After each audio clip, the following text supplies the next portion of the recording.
right. Let's move on to the Washington football team, soon to get a new name eventually.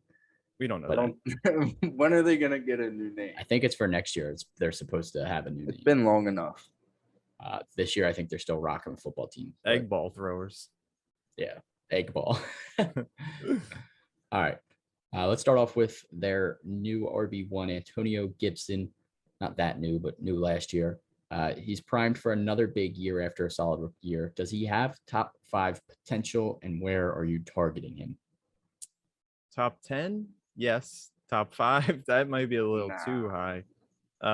Pass catching is his best ability. We know that coming out of college. He's barely had any rushing attempts.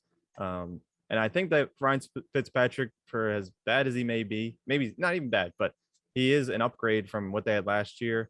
I think you're taking a risk with his ADP if you're comparing it to that, just because there's some guys that are around that area that have proven them that they're good fantasy running backs, but it's definitely worth the risk for the reach. I guess it's worth the reach because of what he is capable of doing, and with Fitzpatrick being the quarterback, definitely going to be seeing a lot of targets and depending on him a lot. Yeah. I think his potential is just like a little capped just because of JD McKissick being there and seeing the season that he had last season. He was tremendous. He put up like RB2 numbers.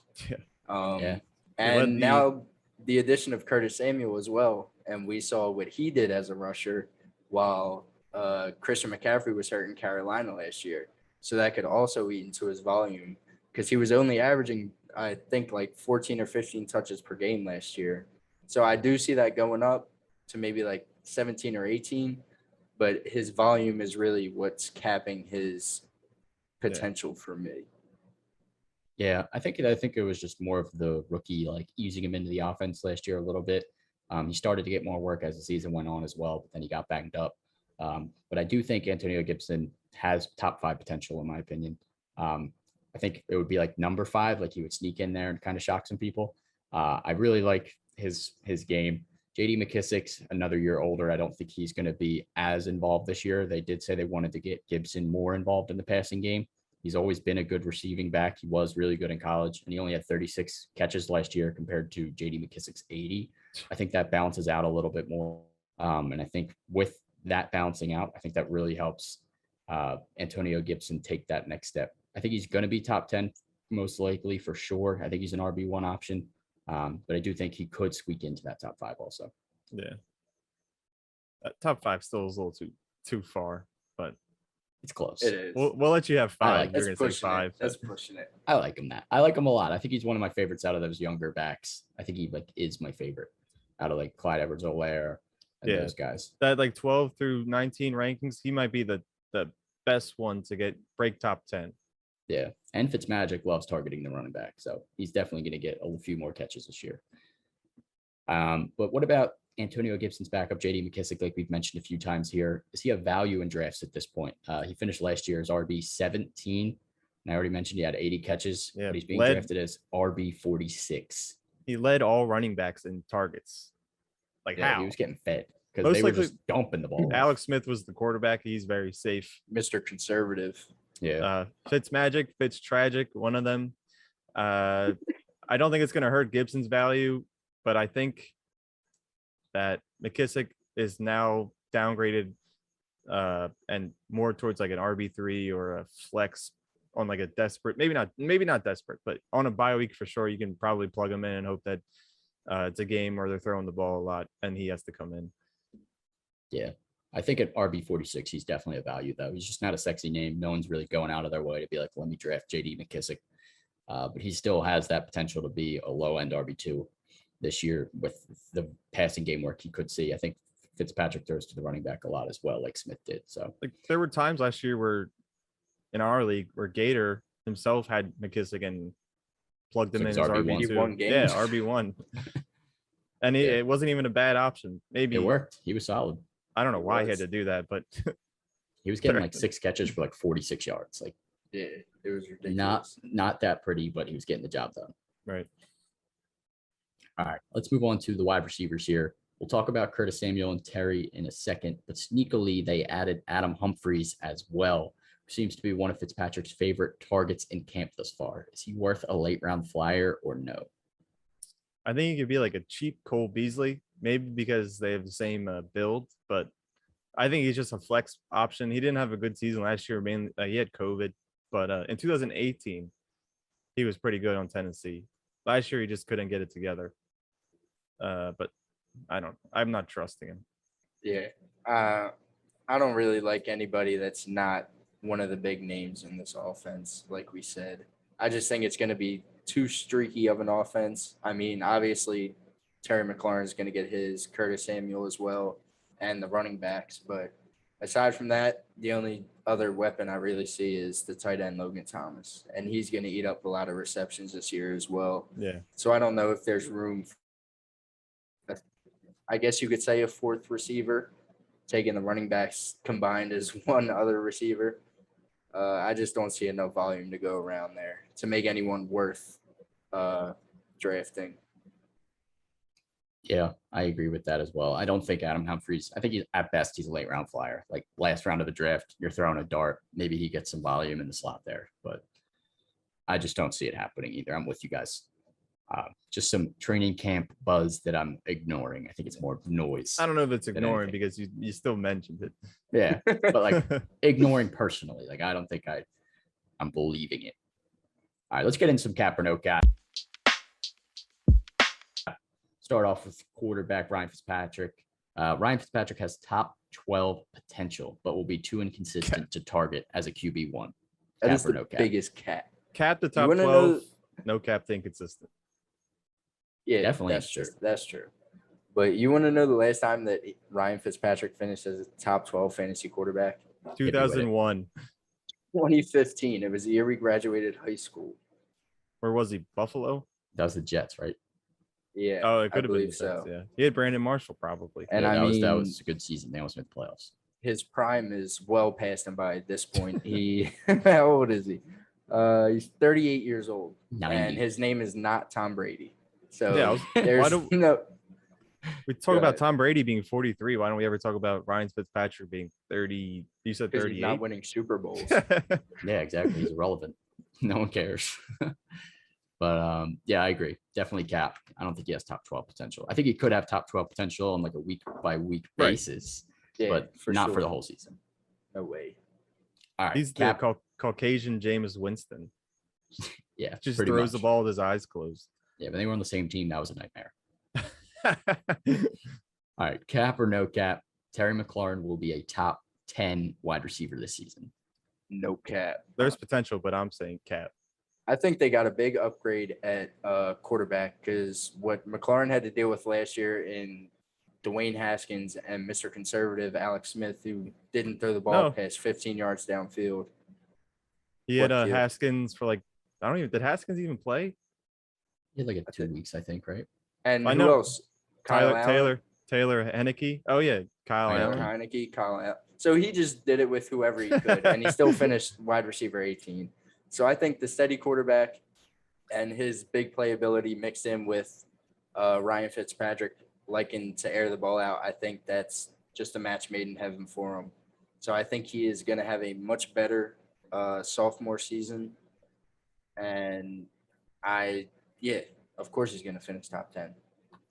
Maybe he can be number 11, but I can't. I'm taking Michael Thomas out of the top 10, but even moving them up, Justin Jefferson would be 9, and Allen Robinson would be 10. So McLaurin would be 11 for me. But it's possible. He could finish top 10. I got him at 8, so I'm saying no cap. I love Terry McLaurin this year. Scary Terry's going to feast with Ryan Fitzpatrick. I think he's way better. Even though he's so inconsistent, I still think he's going to be able to just feed Terry McLaurin the most on that offense. Yeah, receiver-wise, he doesn't have much competition outside of like the 10 Temple wide receivers that they have on that team. And Curtis Samuel. No, well, yeah, and Curtis Samuel. I mean, ever since he's joined the team, he's had 25% of their target share and 41% of their air yards. Yeah. What other type of yards? Gas yards, water yards. All the yards. All the getting 9 targets yards. a game. I'll take Terry all day. All right. Last cap or no cap. Curtis Samuel will be a steal at wide receiver 42 because he will finish as a top 30 wide receiver. Cap or no cap. Cap. Dude, does he get? I kind of want to say no cap. I think he loses some credit because you were able to play him as a running back or wide receiver. He was doing two positions. The points are going to add up. However, I think he's going to get a lot more work as a wide receiver this year than he was in Carolina because he was stuck behind Robbie. He was stuck behind DJ Moore. There's more of a third option there. I think here he's clear-cut second option. So I think that helps him. I'm going to say no cap. I think he does. He can finish as a top 30 wide receiver, no doubt. And he's back with his old head coach and offensive coordinator. So he's familiar with them. They're familiar with him. They're definitely going to look to get him involved a lot. Yeah, I like Curtis Samuel, especially wide receiver 42. I think it's probably safer to say top 35 than top 30, but I think he still has the potential to be a solid flex week in week out. It's crazy to think that he only finished with 13 less fantasy points than McLaurin last year. Yeah, that's nuts. That's crazy. Update. The Washington does not have that Temple wide receiver anymore. They don't have Isaiah Wright? Nope. I thought it was Steven Sims Jr., but it's not. I didn't remember the name. They definitely still have Isaiah They do have DeAndre Carter, though. Former Eagle great. Isaiah Wright's still on there. Oh, this depth chart's wrong. Well, he's probably he's more the punt returner than like consistent wide receiver. But anyways, let's get into our bold takes. Q, start us off. What do you got? 1 second. All right. So I think on the Washington football team, I still sometimes slips out of my mouth. The R word. Better watch yourself. I think definitely need to target the defense. They finished sixth last year. One of the best, if not the best, front four. Led by Chase Young, and they added players like Kendall Fuller and Landon Collins in the secondary. They finished lower than sixth in turnovers, sacks, interceptions, yards, and points allowed. So, and they upgraded the defense. They drafted a linebacker this year. There's definitely potential of them being top 5, maybe top 3 with the Rams and the Steelers. I like it. Definitely one of the better defensive units out there. Yeah, I like it too. And they're going as the 5th defense off the board. So they're not that expensive unless someone's reaching on them. But if they're still there in the last couple rounds, I'm definitely eating them up. All right, Matt, what do you got? All right, I'm going to get a little bold here. And I'm going to go ahead and say that Logan Thomas, once again, finishes in the top 5 tight ends. Ooh. He finished number 3 last year. Now, we all know tight end isn't the best position. Anybody could finish anywhere. But I mean, he did it with the quarterbacks we mentioned earlier, with the Alex Smith, Dwayne Haskins, Kyle Allen, whoever it was. 16 of them. Yeah. And he had 9 end zone targets last year. And I still see that trend happening again this year. I mean, they really only added Curtis Samuel, but I don't see him getting many end zone looks. And Logan Thomas has all the talent in the world. I mean, we saw it last year, finished number 3. And I think the upgraded QB with not having as conservative a quarterback throw into him, I think his potential is just there. Well, so he's definitely going to score a lot of points when he comes to the Eagles because they have no linebackers to cover the tight end. Yeah, it's true. Yeah, I could definitely see it happening again. I don't doubt it. I'm just not a huge Logan Thomas guy. It's not a pretty name. Definitely not a pretty name. But I also thought he was under a rookie the radar last year. year. I thought he was very young. He was a rookie. I didn't think he was like a rookie, old, but like I didn't hear of him until last year. He just became so relevant. Like he was like Gary Garbage. Like he was in the league for like 20 years prior, and then one good year in Cleveland.